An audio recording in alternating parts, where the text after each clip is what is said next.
YouTuber Praneeth Hanumanthu episode బయటికి వచ్చాక చాలా చర్చ జరుగుతోంది.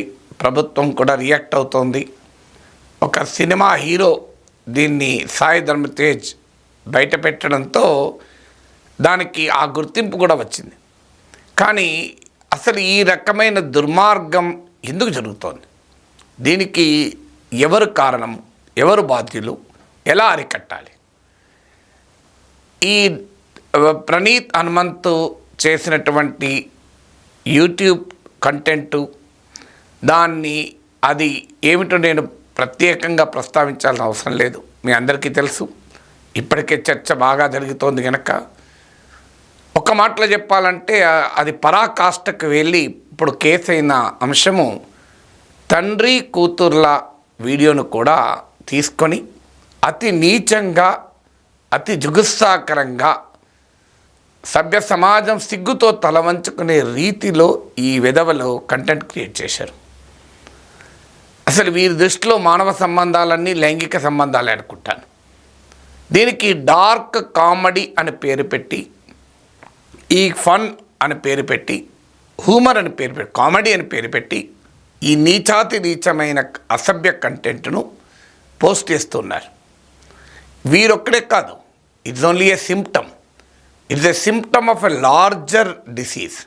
ఇలాంటి కంటెంట్ సోషల్ మీడియాలో పుట్టలుగా దొరుకుతాయి.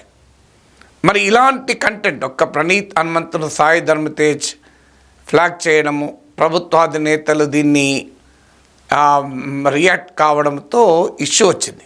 వెరీ అన్ఫార్చునేట్ ఏంటంటే 4 రోజుల తర్వాత ఇది మళ్ళీ అందరూ మర్చిపోతారు. ఎప్పట్లాగానే ఈ వ్యవహారం జరుగుతూ ఉంటుంది.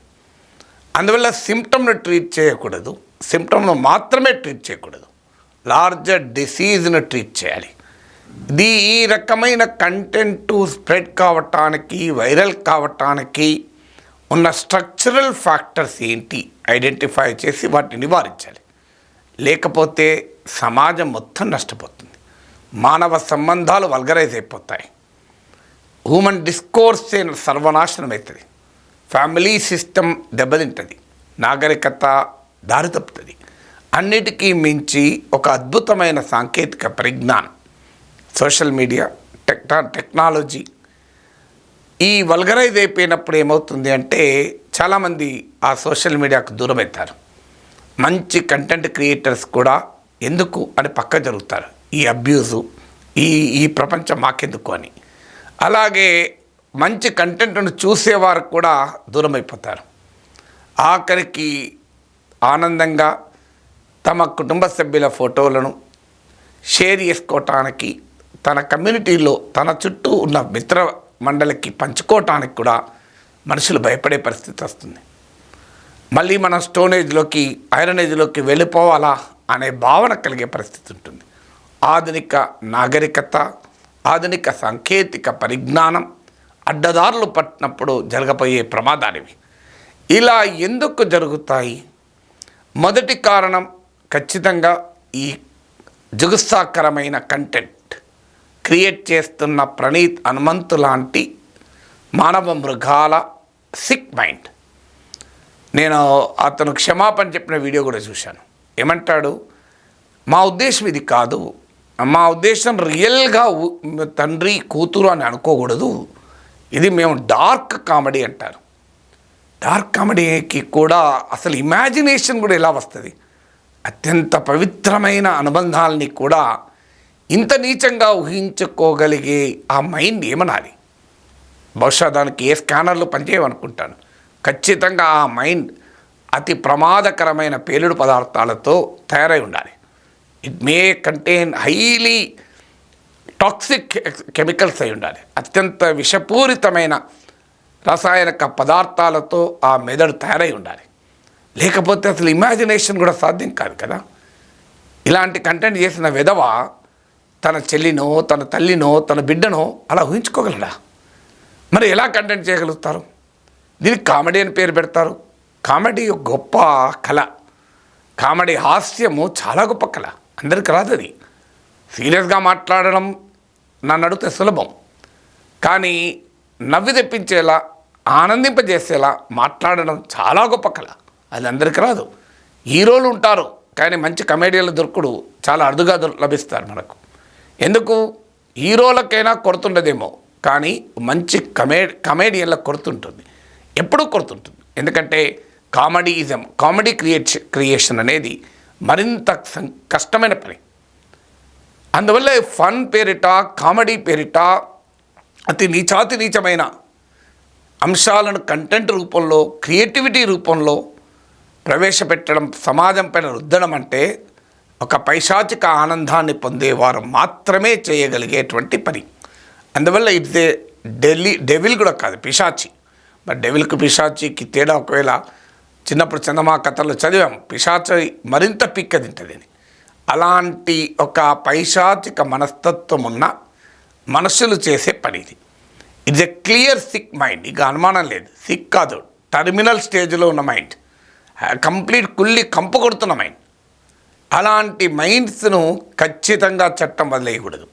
ఎందుకంటే ఫ్రీడమ్ ఆఫ్ స్పీచ్ పేరిట, భావప్రజ్ఞ స్వేచ్ఛ పేరిట విశృంఖలత్వం ఏ సమాజం అంగీకరించదు, ఏ చట్టం అంగీకరించదు. భారత రాజ్యాంగంలో 19(1)A భావప్రజ్ఞ స్వేచ్ఛనిచ్చింది, కానీ రీజనబుల్ రిస్ట్రిక్షన్స్ కూడా పెట్టవచ్చు అని రాజ్యానికి చెప్పింది. అందులో మొదటిది మొరాలిటీ. అనైతికమైన అంశాలను నా భావప్రజ్ఞ స్వేచ్ఛ పేరిట నేను వ్యక్తం చేస్తానంటే పబ్లిక్ ఆర్డర్, మొరాలిటీ అనేది ఎట్టి పరిస్థితుల్లో ఆ గీత దాటే అవకాశమే లేదు. అందువల్ల చట్టరీత్యా నేరస్తుడు ఇలాంటి వాళ్ళను ఎవరో ఒక ఫిలిం సెలబ్రిటీ రైజ్ చేసేదాకా సమాజం ఉపేక్షించకూడదు. ఇలాంటి కంటెంట్ను ఏరి పట్టుకొని వారిపైన శిక్ష విధించాలి. అందువల్ల మనిషి కూడా మానవుడు కూడా మృగమే. We are all animals. మానవుల్లో కూడా ఎనిమల్ ఇన్స్టింక్ట్స్ ఉంటాయి, పశు ప్రవృత్తి ఉంటుంది. మనం పత్రికల్లో చదువుతూ ఉంటాం. ఎలాంటి సంబంధాలను కూడా లెక్క చేయకుండా నీచంగా స్త్రీల పట్ల వ్యవహరించేటువంటి దుర్మార్గుల వార్తాకథనాలు మనం రోజు పేపర్లో చూస్తుంటాం. కారణం ఏంది? ప్రతి ఆ మానవునిలో ఉండే ఎనిమల్ ఇన్స్టింక్ట్స్, నాగరికత, చదువు, సంస్కారం, సభ్యత, సమాజము, వ్యక్తిత్వము, ఇలాంటి అనేక అంశాలు ఆ పశు ప్రవృత్తుల్ని అణచివేసించుతుంటుంది. కానీ కొంతమంది వీటన్నిటినీ దాటి ఆ పశు ప్రవృత్తుల్ని తమకు తాముగా ఆవిష్కృతం చేసుకుంటూ, అన్వేల్ చేసుకుంటూ, వాటిని ప్రదర్శించుకుంటూ ఉంటారు. అందువల్ల ఇలాంటి పశు ప్రవృత్తుల్ని ప్రదర్శించే మానవ మృగాల్ని అంగీకరించే ప్రసక్తే లేదు. అన్ఫార్చునేట్లీ వారిని కొంతమంది సెలబ్రిటీలు కూడా గతంలో ఎండార్స్ చేశారన్నారు. మరి వారు ఏ కంటెంట్ చూసి ఎండార్స్ చేశారో నాకు తెలియదు. కానీ ఇలాంటి కంటెంట్ క్రియేటర్లే కాదు. ఇక రెండవది రెగ్యులేటరీ వ్యవస్థలు. ఎందుకంటే సోషల్ మీడియా కంటెంట్ ఎంత విస్తృతమైందంటే beyond any one person's control అయిపోయింది. ఏ వ్యవస్థ ఇంత కంటెంట్ను వాటిని ఫిల్టర్ చేసి ప్రమాదకరమైన కంటెంట్ ఏంటి అని ఒక రెగ్యులేటరీ ఏజెన్సీ పట్టుకోగలిగే పరిస్థితిలో కూడా ఉండడం లేదు. ఎందుకంటే అంత కంటెంట్ జనరేట్ అవుతుంది. Mind boggling. ఎక్కడో చదివాను, ఒక రోజులో క్రియేట్ అయ్యేటువంటి కంటెంట్ను, యూట్యూబ్లో ఒక రోజులో క్రియేట్ అయ్యే కంటెంట్ను చూడాలి మొత్తం అనుకుంటే 70 ఏళ్ళు పడుతుందట. ఒక సింగిల్ డేలో క్రియేట్ అయ్యే కంటెంట్, సింగిల్ డేలో యూట్యూబ్లో ప్రపంచవ్యాప్తంగా క్రియేట్ అయ్యే కంటెంట్ను చూడాలి అంటే 70 years పడుతుంది. ఇక్కడి ఆర్టిఫిషియల్ ఇంటెలిజెన్స్ ఉపయోగించుకోగలగాలి, టెక్నాలజీ. అన్నిటికీ మించి ఒక కాన్షియస్ సొసైటీ. నాకేంటి ఈ కంటెంట్ ఇంతవరకు కొన్ని వేల మంది చూసుంటారు కదా, అనేక మంది దాన్ని అంగీకరించని వారు కూడా చూసుంటారు కదా. కొంతమంది ఎంజాయ్ చేస్తారు, వాళ్ళు ఉండొచ్చు, వాటి గురించి కూడా మాట్లాడుకుందాం. కానీ ఇది అన్యాయము, ఇంత దుర్మార్గమైన కంటెంట్ వీడు పెడుతున్నాడు ఏంటి అని గతంలో అనుకున్న వారు ఉంటారు. కానీ వాళ్ళు ఒక పోలీస్ కంప్లైంట్ ఇచ్చారా, అథారిటీస్ దృష్టికి తీసుకొచ్చారా, లేదా ఆ సదరు సోషల్ మీడియా ప్లాట్ఫామ్ దృష్టికి కంప్లైంట్ చేశారా? మాకేంటి అని దుష్టునికి దూరంగా ఉండాలి, దుష్ట కంటెంట్కు దూరంగా ఉండాలి అని పక్కకు జరిగి ఉండాలి. లేకపోతే ఇంత దాకా వచ్చేది కాదు. నేనైతే ఈ యూట్యూబర్ ఉన్నాడని కూడా నాకు తెలియదు. ఇప్పుడు ఈ వార్త చదివాక మాత్రమే నేను విన్నాను, పేరు కూడా ఇవ్వలేదు. లేకపోతే ఖచ్చితంగా కంప్లైంట్ ఇచ్చేవాడిని. ఎందుకంటే నాకు వచ్చిన ప్రతి కంటెంట్ చూడను. నేను కాన్షియస్గా సెలెక్టివ్గా కంటెంట్ చూసేవాడిని. అంటే ఒక మనిషి మీద మాట్లాడాలి, ఫ్రాన్స్ ఎలక్షన్స్ పైన, బ్రిటిష్ ఎలక్షన్స్ పైన మాట్లాడాలంటే వాటికి సంబంధించిన ఆథెంటిక్ వెబ్సైట్స్, ఆథెంటిక్ ప్లాట్ఫామ్స్ మాత్రమే చూసే అలవాటు ఉన్నవాడిని కనుక జనరల్గా ఫిషింగ్ ఎక్స్పెడిషన్ ఉండదు నాకు. చాలామందిలో ఫిషింగ్ ఎక్స్పెడిషన్ ఉంటుంది. ఫిషింగ్ ఎక్స్పెడిషన్ అంటే ఆన్లైన్లో ఏ కంటెంట్ వస్తే ఆ కంటెంట్ చూస్తూనే ఉంటారు. నచ్చితే కంటిన్యూ అవుతారు, నచ్చకపోతే పక్కపోతారు. సో అందువల్ల అలాంటి వాళ్ళు బహుశా తారసపడి ఉండాలి. పడ్డా కూడా పట్టించుకోకుండా ఇంత దుర్మార్గమా అని చేదరించుకొని ఉండాలి. అందువల్ల ఇలా కంపు వాసన వస్తుంటే మనం పక్క జరుగుతాం. కానీ ఇలాంటి కంపు పక్కకు జరగడం కాదు, సమాజాన్ని నాశనం చేస్తుంది. కనుక కాన్షియస్గా దీన్ని లా ఎన్ఫోర్సింగ్ ఏజెన్సీస్ కంప్లైంట్ చేయడం, సదర్ ప్లాట్ఫామ్లకు కంప్లైంట్ చేయడం, ఇలా రెగ్యులేటరీ వ్యవస్థలు సమాజ సహకారంతో, సాంకేతిక పరిజ్ఞాన సహకారంతో ఈ కంటెంట్ను అరికట్టగలగాలి. ఎందుకంటే వారు మా రెగ్యులేటరీ ఏజెన్సీస్ లేనప్పుడు, నియంత్రణ వ్యవస్థలు పనిచేయనప్పుడు, రూల్ ఆఫ్ లా లేనప్పుడు, ఎన్ఫోర్స్ చేసేవాళ్ళు లేనప్పుడు అందరూ లాకు కట్టుబడి ఉండరు. కొద్దిమంది మాత్రమే ఎవరు చెప్పినా చెప్పకపోయినా కట్టుబడి ఉంటారు. ఇక మూడవది ప్లాట్ఫామ్స్. యూట్యూబ్ కావచ్చు, ఫేస్బుక్ కావచ్చు, మాకేం సంబంధం లేదు, మా కంటెంట్ మేము ఓన్లీ ప్లాట్ఫామ్ అది. ఆ ప్లాట్ఫామ్ మీద ఎవడేమైనా మాట్లాడుకునే అవకాశాన్ని మేము ఇస్తున్నాం. వాళ్ళు ఏం చేస్తారన్న దాంతో మాకు సంబంధం లేదు అని ఇర్రెస్పాన్సిబుల్గా ఉండగలరా? సో నీ ప్లాట్ఫామ్, నీవు క్రియేట్ చేసిన ప్లాట్ఫామ్ పైన అతి నీచమైన ఒక పశు ప్రవృత్తిని ప్రదర్శితమైనప్పుడు ఆ ప్లాట్ఫామ్ కూడా బాధ్యత ఉంటుంది. అంటే make the social media platforms accountable to the content with they are spreading. వాళ్ళు ఎలా చేస్తారంటే వాళ్ళు అనొచ్చు, మా దగ్గర కోట్ల పోస్టులు, వీడియోలు రెగ్యులర్గా వస్తాయి కదా, మేము దాన్ని మరి ఎలా నియంత్రించగలమని. Yes, it's a very difficult task. ఇంతమంది చెప్పినట్టు రెగ్యులేటరీ ఏజెన్సీస్కి, ఈవెన్ ప్లాట్ఫామ్స్కు డిఫికల్ట్ టాస్క్. దానికి ఇవాళ ఏ టూల్స్ ఉపయోగించి కొంత చేయగలుగుతున్నారు, బట్ ఇంకా కూడా చాలా సమర్థవంతంగా చేయగలగాలి. అన్ఫార్చునేట్లీ నేను ఒక దగ్గర చదివాను, బ్రెస్ట్ ఫీడింగ్ పైన ప్రాధాన్యత పైన వీడియో పెడితే దాని వెంటనే ఈ ప్లాట్ఫామ్లు ఆపేస్తాయి, మీరు యాడ్స్ నాట్ సూటబుల్ అంటాయి. అలాగే బ్రెస్ట్ క్యాన్సర్ పైన వీడియో పెడితే వెంటనే ఇలాంటి కంటెంట్ యాడ్స్కు సూటబుల్ కాదు అంటారు. అంటే వాడి ఆ ఆల్గరిథమ్స్ ఎలా పనిచేస్తాయంటే మనిషి మేధస్సు వాటికి ఉండవు, అవి ట్రైన్ అయిన డేటా పైన రియాక్ట్ అవుతాయి. బ్రెస్ట్ అన్న పదం ఉంది కదా, సో ఇది సెక్స్ కంటెంట్ అనుకుంటుంది. కానీ అలా ఆ బ్రెస్ట్ ఫీడింగ్, బ్రెస్ట్ క్యాన్సర్ అనే పదాలు లేకుండా నువ్వు బూతులు చెప్పు, ఆ ఆల్గరిథం ఆ టెక్నాలజీ పట్టుకోదు. కారణం ఏంటంటే ఆ టెక్నాలజీ ట్రైన్ కాలేదు. సో అందువల్ల ఈ టెక్నాలజీకి ఉన్న లిమిటేషన్స్, బ్రెస్ట్ క్యాన్సర్ పైన ఉన్న వీడియోనేమో ఆపుతుంది, బ్రెస్ట్ ఫీడింగ్ ఆరోగ్యకరమని చెప్పిన వీడియోనేమో ఆపుతుంది, సెక్స్ కంటెంట్, వల్గర్ కంటెంట్ ఏమో ప్రమోట్ అవుతుంది. అందువల్ల it is the responsibility of the digital platforms to device mechanism to control this content. ఈ రకమైన కంటెంట్ కంట్రోల్ చేస్తానికి ఏ రకమైన యంత్రాంగాలు చేస్తారో అది వాళ్ళ పని. అన్ఫార్చునేట్లీ అది చేయకుండా అల్గారిథమ్స్ ఎలా పనిచేస్తాయంటే ఎవరు ఎక్కువ మంది దేన్ని చూస్తే దాన్ని మరింతగా ప్రమోట్ చేస్తూ ఉంటుంది. So this the simple technique of algorithm. ఈ అల్గారిథం ఎలా పనిచేస్తుంది అంటే ఎవరు ఎక్కువ ఏదైనా ఒకటి షేర్ ఎక్కువైందనుకోండి, ఒకదానికి ఎక్కువ లైక్స్ వచ్చాయనుకోండి, ఎక్కువ కామెంట్స్ వచ్చాయనుకోండి, ఎక్కువ మంది చూస్తున్నారనుకోండి, ఆ టెక్నాలజీ అల్గారిథం ఏం చేస్తుంది, ఓహో దీనిపైన చాలా యాక్టివిటీ ఉంది కనుక ఇది పాపులర్, ఇంకెక్కువగా పాపులర్ చేస్తానంటూ అది ప్రమోట్ చేస్తూ ఉంటుంది. కానీ ఆ ఆల్గరిథంకు మంచి చెడు అనే తేడా తెలియదు. So algorithm promotes what is widely scene.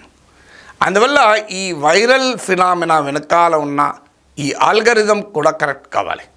You cannot promote everything and anything just because జనం చూస్తున్నారు. కానీ what interest public need not be necessarily be in public interest. ప్రజలు ఆసక్తిగా ఉన్నది ప్రతి ఒక్కటి ప్రజా ప్రయోజనార్థం కాకపోవచ్చు. అందువల్ల what interest public and what is in or what is not in public ఇంట్రెస్ట్ను డిఫరెన్షియేట్ చేయగలిగే ఆల్గరిథమ్స్ను డెవలప్ చేసుకోవాల్సి ఉంటుంది. నాలుగవది అతి ముఖ్యమైనది సమాజం. What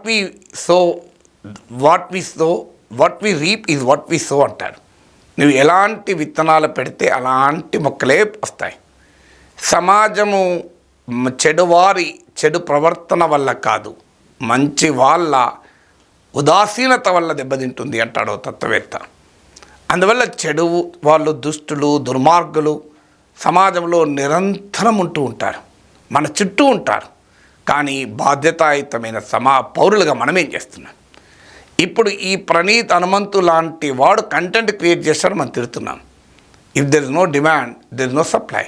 it is as simple as that. వాళ్ళు ఎందుకు ఆ డార్క్ కామెడీ క్రియేట్ చేస్తున్నారు? There is a demand for dark comedy, there is demand for this vulgar content. ఈ రకమైన జుగుప్సాకరమైన కంటెంట్ సభ్య సమాజం అని చెప్పుకునేవాడు కూడా చాటుమాటున దీన్ని చూస్తున్నాడు, ప్రమోట్ చేస్తున్నాడు, వాటిని లైక్ చేస్తున్నాడు, షేర్ చేస్తున్నాడు, కామెంట్ చేస్తున్నారు, ఎంజాయ్ చేస్తున్నాడు ఈ పైశాచిక ప్రవృత్తిని. అందుకే ఆ విధవలు అలాంటి కంటెంట్ క్రియేట్ చేయగలుగుతున్నారు.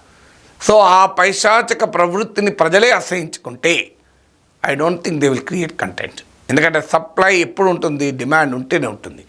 మందు తాగేవాడు ఉన్నప్పుడే మందు సప్లై అవుతుంది, సిగరెట్ తాగేవాడు ఉన్నప్పుడే సిగరెట్ సప్లై అవుతుంది, డ్రగ్స్ కన్జ్యూమ్ చేసేవాడు ఉన్నప్పుడే డ్రగ్స్ సప్లై అవుతుంది. అలాగే ఖచ్చితంగా ఇలాంటి కంటెంట్కు కన్జ్యూమర్ ఉన్నాడు కనుకనే క్రియేటర్ ఉన్నాడు, కన్జ్యూమర్ ఉన్నాడు కనుకనే క్రియేటర్ ఉన్నాడు అని చెప్పి క్రియేటర్లకు బాధ్యత లేదని కాదు. నేను అందుకే ఫస్ట్ క్రియేటర్ల గురించి మాట్లాడాను, లాస్ట్కే కన్జ్యూమర్ గురించి మాట్లాడుతున్నాను. కోడి ముందా, గుడ్డు ముందా, విత్తు ముందా, చెట్టు ముందా అనే డిబేట్లకు నేను వెళ్ళడం లేదు. సినిమా వాళ్ళు కూడా కొంతమంది సమర్థించుకుంటారు, జనం చూస్తున్నారు కనుక మేము అలాంటి సినిమాలు చూస్తున్నామని. బట్ స్టిల్ కన్జ్యూమర్ మన పైన కూడా ఆధారపడి ఉంటుంది. ఈ కంటెంట్ను మనం నిరసించాలి. ఈ కంటెంట్ను మనము కమ్యూనిటీ గైడ్లైన్స్కి వ్యతిరేకమైన ఈ కంటెంటు సమాజానికి ప్రమాదకరమైన టాక్సిక్ కంటెంట్ కనుక మనం చూడకపోవడమే కాదు, వీటిని వ్యవస్థలకు రిపోర్ట్ చేయడంలో కూడా మనం ప్రాక్టికల్గా పాత్ర వహించాలి. మనము what should be seen and what should not be seen అనే ఎడ్యుకేషన్ కూడా పిల్లలకి ఇవ్వాలి, ఫ్యామిలీస్కి ఇవ్వాలి. పిల్లలే కాదు, పెద్దవాళ్ళు కూడా ఇలాంటి అబ్యూజివ్ కంటెంట్ను కన్జ్యూమ్ చేసేవాళ్ళు, ఏజ్డ్ వాళ్ళు కూడా చాలామంది ఉన్నారని స్టడీస్ చెప్తున్నాయి. వయసుతో సంబంధం లేకుండా ఇలాంటి నీచమైన బూత్ కంటెంట్ను ఎంజాయ్ చేసేవాళ్ళు ఉన్నారు, స్టేటస్తో సంబంధం లేకుండా ఎంజాయ్ చేసేవాళ్ళు ఉన్నారు, వాళ్ళ సోషల్ అండ్ ఎకనామిక్ ప్రొఫైల్తో సంబంధం లేకుండా ఎంజాయ్ చేసే వాళ్ళు కూడా ఉన్నారని అనేక స్టడీ చెప్తున్నాయి. అందువల్ల ఆ కన్జ్యూమర్ మార్కెట్ ఇలాంటి కంటెంట్కు ఉండకుండా చేయగలగాలి. ఇవన్నీ చేసినప్పుడే మనం ఈ కంటెంట్ను, ఈ రకమైన ప్రమాదకరమైన విషపూరితమైన సంఘ విద్రోహ కంటెంట్ను నివారించగలం. ఎందుకంటే లేకపోతే ఇలాంటి ప్రణీతులు పుట్టుకొస్తూనే ఉంటారు. He will not be the first man, he will not be the last man. ఏదో ఒక ఈవెంట్ జరిగినప్పుడు మనం రియాక్ట్ అవుతాం, కానీ ఆ ఈవెంట్ ముగిసిన తర్వాత దాని గురించి పట్టించుకోం. ఇదొక ప్రాసెస్చువల్ రియాక్షన్ రెస్పాన్స్ మనలో ఉండాలి. అందుకే దీన్ని మరింత లోతుగా ఈ ఫినామినాను అధ్యయనం చేసి నివారించటానికి సామాజిక శాస్త్రవేత్తలు, చట్టం గురించి తెలిసిన పెద్దలు, గవర్నెన్స్ గురించి తెలిసిన పెద్దలు, డిజిటల్ ప్రపంచం గురించి తెలిసిన పెద్దలు కూర్చొని దీనిపైన ఒక విధానపరమైన యాక్షన్ ప్లాన్ రూపొందించి అమలు చేయాలి.